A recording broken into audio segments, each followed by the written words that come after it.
winter hive inspections, what to look for and when to check.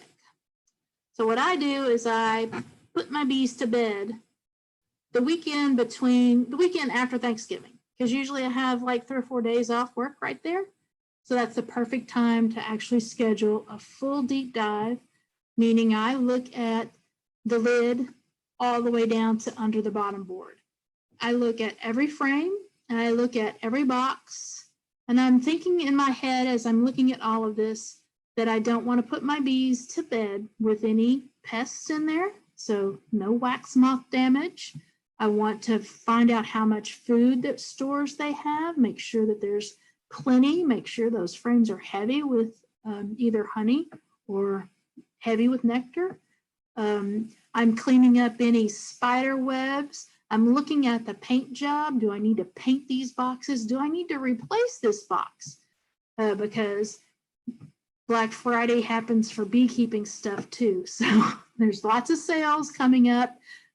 So think in your mind, do I need to be buying bee supplies? And what kind of bee supplies do I need to be putting together so that in the spring I can move them all into a new hive or give them new lids because they're warped, or whatever I need to do for my woodenware. Maybe I'm just going to get out and paint it during the winter. And you can paint your beehives on the outside during winter anytime. Just slap that paint on there. It's there just to protect the wood. So I go down all the way down and I check everything.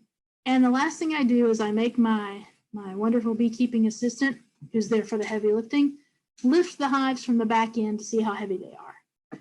And that's our lift test.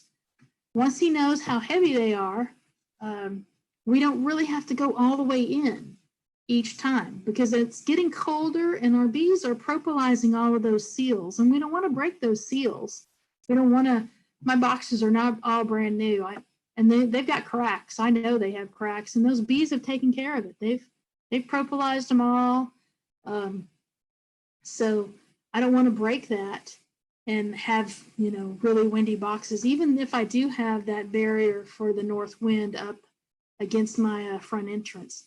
So I'm also making sure there's not a queen excluder in there, and I'm closing up their entrance down to just the 1 or 2 bee slots so that again, the north wind can't get in as easily, and so they don't have as much space to guard anymore.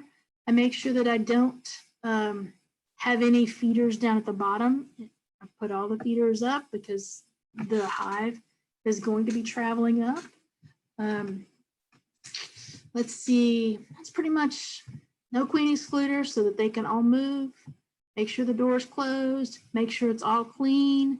I've already done a mite test on them and they've already gone, I made sure and treated, so they're going into winter without a mite load. Make sure how heavy they are, that they're nice and full. And then we put them to bed. They're not going to be flying too much on warmer days. They might get out and do some cleansing flights. Hopefully they all stay in their hive because there's nothing out there blooming. There's nothing for them to go wander around and try to eat. We do come out there every other week, about maybe every 3 weeks, and do lift tests through December, through January. And usually we find in February that they're starting to get light. And that's when we start thinking about feeding them. And we could be just that we put a piece of cardboard down and sprinkle it with some sugar. It could be, depending on the weather, everything always depends on the weather, that we're already starting to make some sugar syrup for them. And probably depending on, is it still cold? I'm gonna give them some 2 to 1. If it's really warming up, then I might just go ahead and start with the 1-on-1. But I'm gonna put it in that top feeder or the hive top so that they just crawl straight up and not even have to crawl over into the feeder, but straight up and feed through the hole in the top of the feeder. So that's what I do. January, usually not anything to worry about. Just make sure they're still heavy. But February, also if I have honey that I didn't extract, a lot of times we save frames of honey. I'll start adding those back in February, and usually by March, stuff is starting to bloom and they're out working on their own. So I'll probably just give them any extra honey I might have in February. And by the time March rolls around, we're into inspecting every other week.